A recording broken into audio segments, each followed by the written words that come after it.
Hello, I'm Charlie Brooker, and welcome to So Wrong It's Right, a panel show devoted to Britain's favourite subject, abject, miserable failure. It's a tasteless half-hour celebration of disaster, much like one of Jordan's marriages.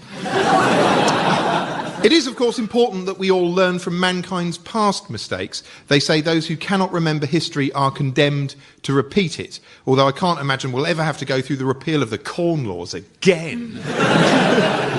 They say calamity comes in threes, but here's three calamities who came by bus, namely Lee Mack, Shappi Khorsandi and David Schneider.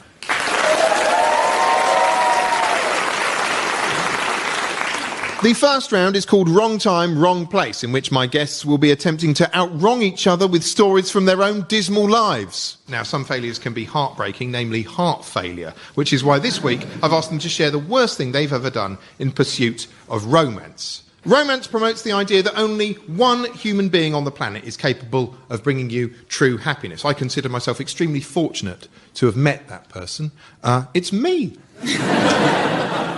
I'm a bit of an old romantic, long walks, candlelit dinners, which is a shame because my wife is actually more of a new romantic and prefers playing the synthesizer while dressed as a highwayman. The movies make out romances all about heroic displays of devotion, grand passion and running hand in hand through cornfields. But I think what's truly romantic is sharing each waking moment with the same person every day for 25 years and still being able to look them in the eye and utterly mask your despair. The best relationships are, of course, built on trust. Thankfully, I trust myself to delete my internet history. Lee Mack, Mr. Lee Mack. What is the worst thing you've ever done in pursuit of romance? Well, the first kiss I ever had was a bit of a disaster. I don't know if it's counted as romance, but where I was from, the way to get a first kiss was to play Spin the Bottle. Are you aware of the game? I'm aware. I've never played Spin the Bottle. Let's play it now. Let's play it now. I'm happy to. What, with everyone here? Yes! We're going to need a bigger bottle. It could quickly get quite unhygienic, I would imagine. You really know how to warm your crowd up and like you, don't you? Ooh, it's going to get unhygienic if they get involved, the members of the public. No, I've never played Spin the Bottle. No. Well, Spin the Bottle, it's very simple. You sit around in a circle and you spin the bottle, and the two people that it points on, you have to do it twice, obviously, unless you've got a two-ended bottle and they're rubbish. And that's just a pipe. And then you snog the person. Obviously, it's got to be someone of the opposite sex. If indeed you are a heterosexual, gay people are allowed to play it too. I don't want any letters. What if it ends up pointing at a piece of furniture? Do you have to snog that? Yeah, you have to. I've gone off with a coffee table a few times. Not all the time, just occasional.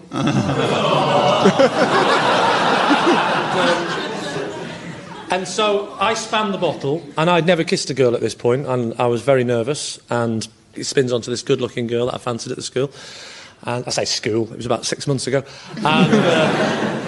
And I leaned in for the kiss, and I did it, and everyone was looking, so there's lots of pressure. And I thought, I'd pull back, and she'd probably ask to marry me, that sort of thing.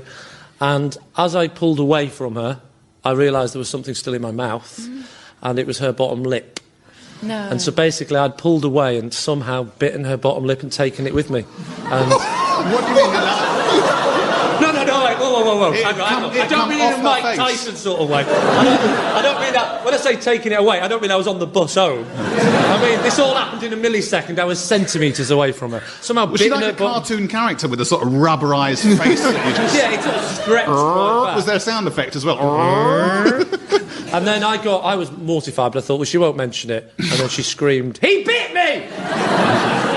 I mean, did you enjoy it? No, of course not. I was terrified. It's like the first time you have sex, isn't it? No one enjoys it. They'll say they do, but then it's just terrifying, isn't it? I lost my virginity to the House Martins. I mean, not the band or the Small Birds. That's what was playing in the background. Right, happy hour. Happy 10 seconds. And ever since then, if I listen to the House Martins now, I just get a flood of fear, thinking, I've got to have sex with someone. Oh no! What a terrible thing to have to do. Do you what listen year to? Was that then? What year was the house? Well, I was... It wasn't that long ago. The 80s, isn't it? It's the 80s. It was the 80s. I think I was about 17, 18, you know. I'd say that's about average, Shappy. Okay. I'm neither, you know, I was neither forward nor backwards. I was bang on the average. Okay. Now, what about you, Shappy? How old were you? My first kiss was when I was 15 in Paris, and that was to Glenn Medeiros' I'm never gonna lose my love for you. You ought to... Did I just sing that? We probably have to now pay Glenn Medeiros. So Lee, the worst thing you've done in Pursuit of Romance was to sort of try and eat a woman's face bit by bit, basically. Shappy, what is the worst thing you've done for love? I think probably getting married. Because looking back on it now that I'm separated, it was saying, I'm madly in love with you and you're madly in love with me. Only one thing could make this better. Yes, we have to get the local authority involved. So I think that was pretty bad. But going back to when I was a child, when I was about 9 years old, I was madly in love with a boy called Mark.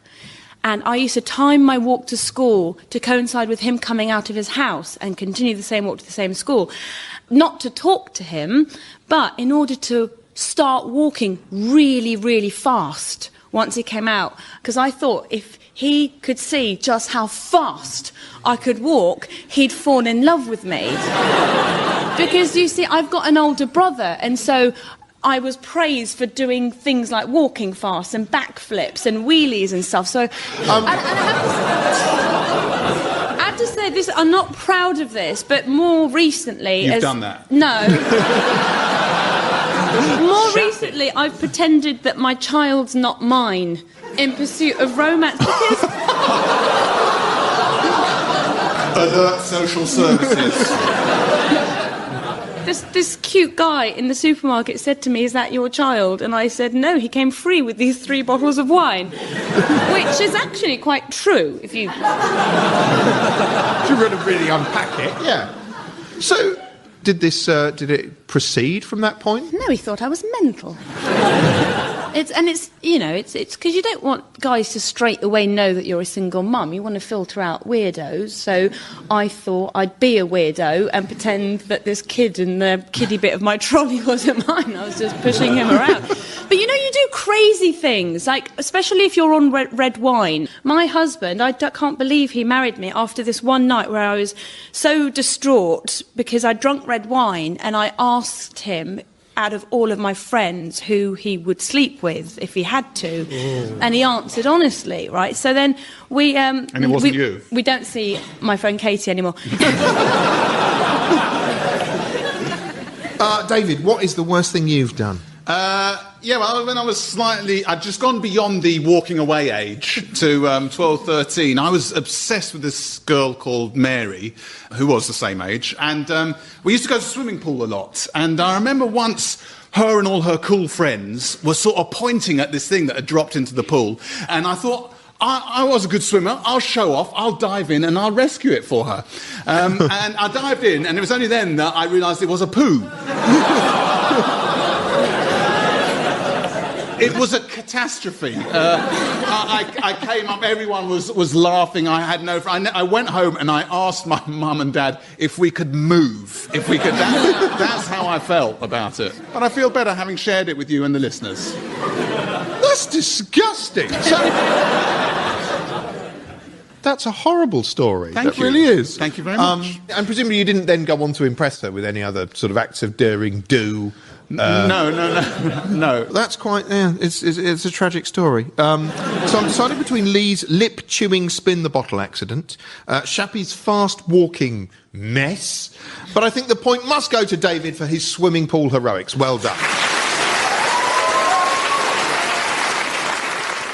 The next round is called Do Your Worst. I'll be asking my guests to pitch me a terrible idea. This week, they've been tasked with coming up with a concept for a new museum. My favourite museum is the British Museum, an awe-inspiring celebration of mankind's capacity for theft.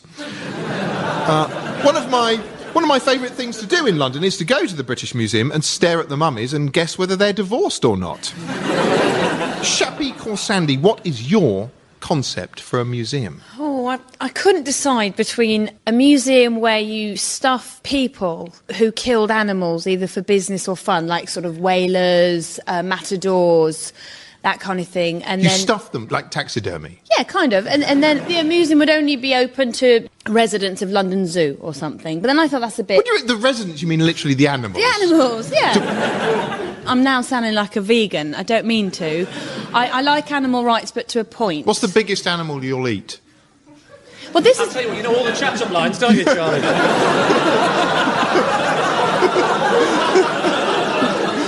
I'd love to see you in a nightclub. Hello, love. What's the biggest animal you'd eat? That's the tricky thing with animal rights, because I care about animals, but only up to a point. I eat meat, but I hate fur. So if I have a pork scratching, I have to shave it first. You know. So anyway, but then I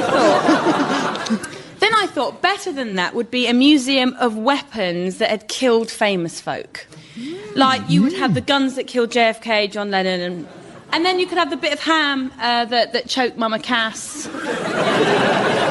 You could argue maybe... that the thing that actually killed John Lennon wasn't the weapon, but was the mental illness that made Mark Chapman kill him. So you'd have to harness Mark Chapman's mental illness inside some kind of balloon, which would make you more mentally ill than him. Okay. Would you have the hammer that killed Simon Cowell? That doesn't make sense now, but by the time this goes out, we can all live in hope. Well, actually, you can have a museum with failed X Factor contestants, and you can have your photo taken with the actual crying...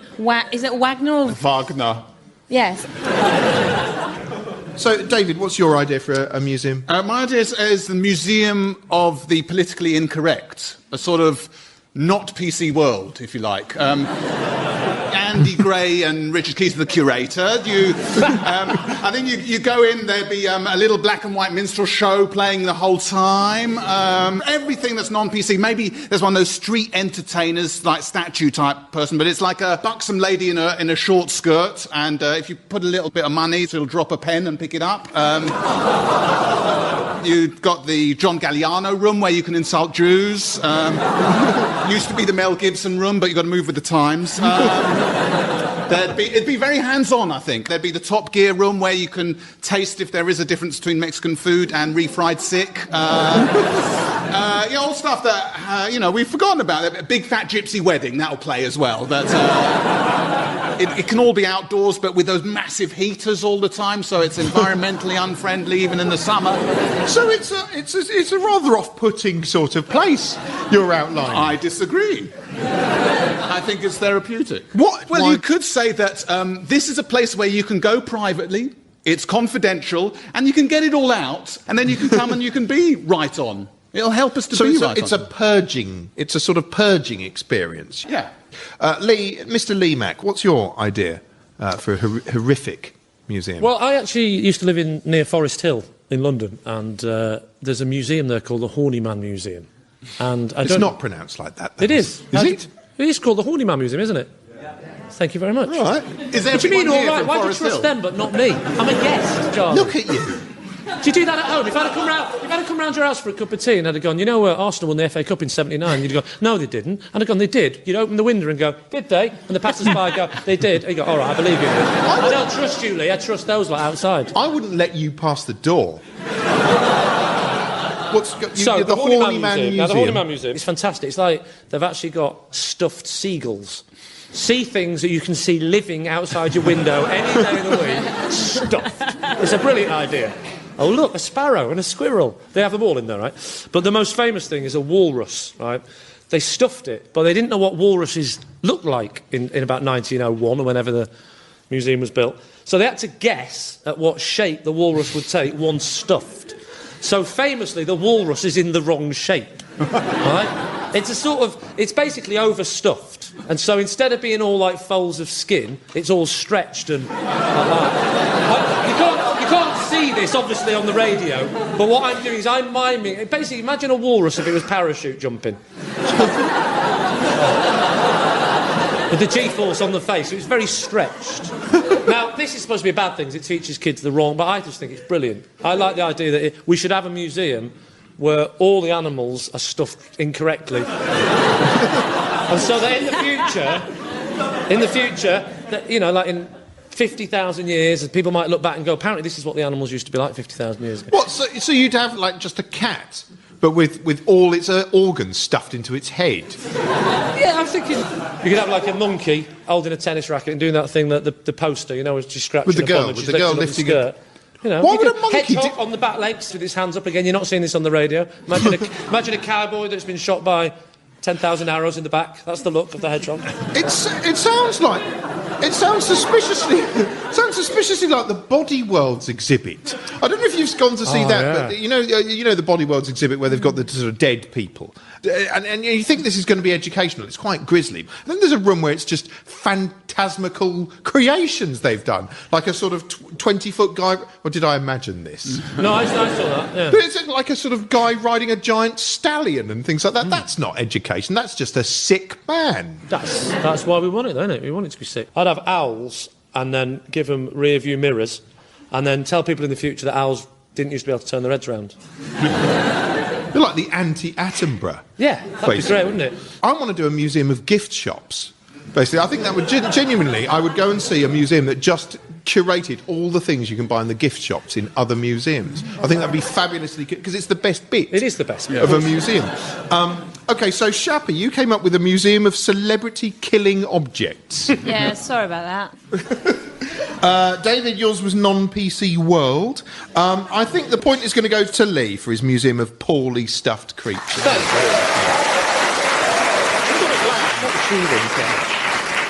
This round is called This Putrid Modern Hell, and it's devoted to the worst aspects of the modern world. I'll be asking each of my guests to nominate the thing they hate most about modern life, and my favourite answer wins a point. In this modern world, I often think life is getting increasingly like the Matrix trilogy. Not because of the technology, just that it gets worse the more it goes on.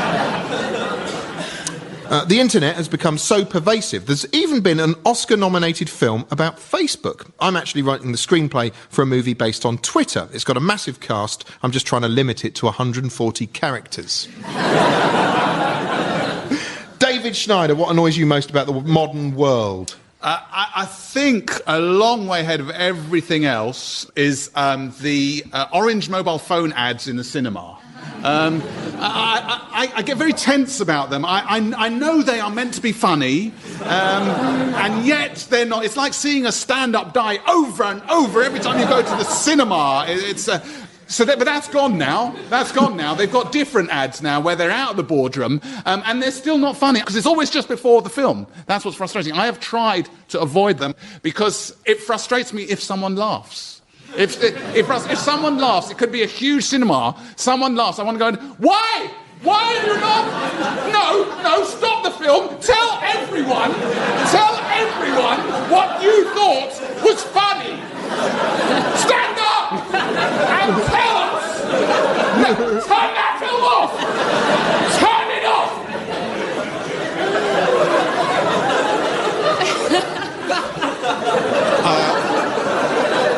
I also work as a teacher.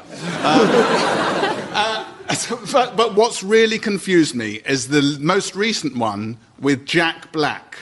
I laughed at. When he says at the very end, I don't want to do this dance. I don't want to do this dance. I laughed. And so now I'm sharing this with you. I don't know who I am anymore. The sort of sense of nausea and the hot sweat. I mean, it was before, I think, the King's Speech. I saw it. I can't remember anything about the film. I can barely find my way home now. I don't know who I am because I laughed at an orange mobile phone ad. That's... I've laughed at the... Why? Tell me why! What bit? I tell you, the other thing I need to factor into this is that Steve First, who's a comedian friend of ours, is in it, and I did go up for the ad. I'm now hoping that they will edit that out, so my rant still stands, but no. I went up for it and didn't get it. So what percentage of your anger is based in just in listen, frustration? I've just opened myself to you, and it's now up to you to help me. Genuinely, I was once asked to do an advert for Chessington World of Adventures. Which Come to Chessington World of Adventures. Why wouldn't you get Charlie Brooker to that? The voice of happiness. Hello, if you want to have a really great day out to Chessington World of Adventures, if you've got nothing better to do.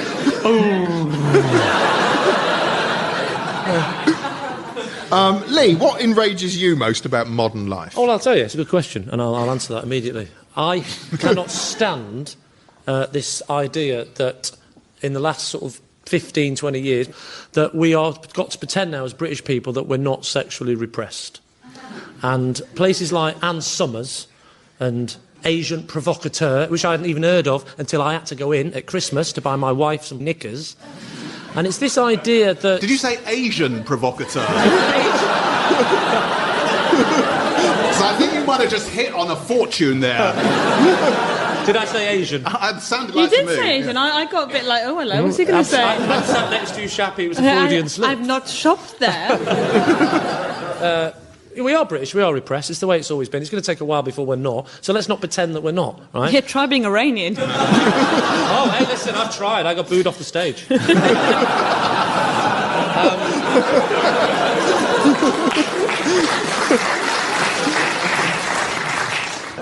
So there I am. I'm with my wife's friend, having a drink. It's a long story, you don't need to know about that bit. And she said, get your wife some knickers. And I said, I'll be too embarrassed, I'll be mortified. And she said, no, it's a great idea. So I turn up, right? And of course, I don't care what anybody says, it's a sex shop, right? It is, right? So I walk in. Now, there's a woman there who is basically like she's in some sort of sex version of a Carry On film, serving me. And I said, I'm looking for some knickers for my wife, in that voice that suggests this bloke has never been in a shop like this before. I'm looking for some knickers for my wife. I should have said that with an imaginary woodbine in the corner of my mouth, shouldn't I? I'm looking for some knickers for my wife. And she said, is it for fun? And I said, what do you mean, is it for fun? And she said, well, you know, would something like this be appropriate? And I thought, this is a woman who has barely got any clothes on in a shop that sells, you know, sex gear. And even she can't bring herself to say the word sex. I've got no chance, have I? If she can't say it. And also it struck me, I thought, oh, what do you mean, fun? You know, it's not Alton Towers sex, is it? Fun? It's never going to be as fun as that. You can't even kiss properly. You don't like, bite a lip off. I can't believe that you haven't made people laugh during sex. As a comedian, I would take it as a compliment. Anyway, moving on. Shappy, what do you hate most about modern life? The fact that we are so nervous of our neighbours. And this has happened to me twice in the last couple of weeks, where neighbours have put anonymous notes in through my letterbox with their petty complaints, making me feel like an asbo. Like, oh, your dog. I have a dog. I have a cute little doggy, right? And, oh, your dog's been biting our child. Or the other one I got, and they don't come round to me, they write straight to the council that, oh, at 2 a.m. when you're away for the weekend, your alarm goes off and keeps us awake. And then what was the other one I got anonymous note saying? You left your handbrake of your car off and it rolled back into our lounge window. Petty things like that I just think, you know, I'm a reasonable person. Come and knock on my door and let's talk about it. And I think it's because I live in a very posh area now. You can approach me. When I lived in Brixton, my ex-husband and I were having a furious row at 2 a.m, and the woman downstairs came up and she said, if you don't shut up, I'm going to kill you. And that is the way that makes me feel... Neighbourly. Neighbourly. You've come to my door, you've treated me like a human being, you've said what's wrong, and I've rectified the situation. That sounds like brilliant marriage guidance counselling as well. Like just literally people who come round and go, I am going to kill you. Yeah. Shut up. And suddenly the person you're lumbered with seems okay. Yeah, exactly. So David, you despise the orange cinema adverts and people's enjoyment, it sounds to me. Just general enjoyment. You don't like people enjoying themselves in the cinema. No. I just worry about their sanity if they enjoy that, and I want to help them. OK, so it's a humanitarian sort of intervention. Lee, you are angry that some people have the temerity to think sex can be fun. I'll go with that as a summary. Instead of the disgusting chore it obviously is. And I'll Shappy, go with that as well. And Shappy, you're alarmed by fear of our neighbours. I'm going to give a point to Lee, I think, because I admire your sort of... It's just good that you can sit here and admit you're a mess. Thank Thank you very much. And now to our final round, in which I'll be asking my guests a series of quick-fire questions. As always, the wrongest answer to each one wins a point. What is the worst idea for an Olympic sport? Spanner. It's like hammer, but you throw a spanner. That's a pretty good idea. It's a good idea, and you don't bother with all the twizzing round nonsense. You just chuck a spanner. But you can't relate to the hammer event when you watch it because you think, I don't know, it's not even a hammer, It's is not it? a hammer, It's a ball exactly. and a like. Exactly. You couldn't knock a nail in with that thing. You could. You can't relate to it. You could. That should be the sport. Knock a nail in the wall with one of those hammers. That's another brilliant. That's two brilliant sports That's you've right. thought up.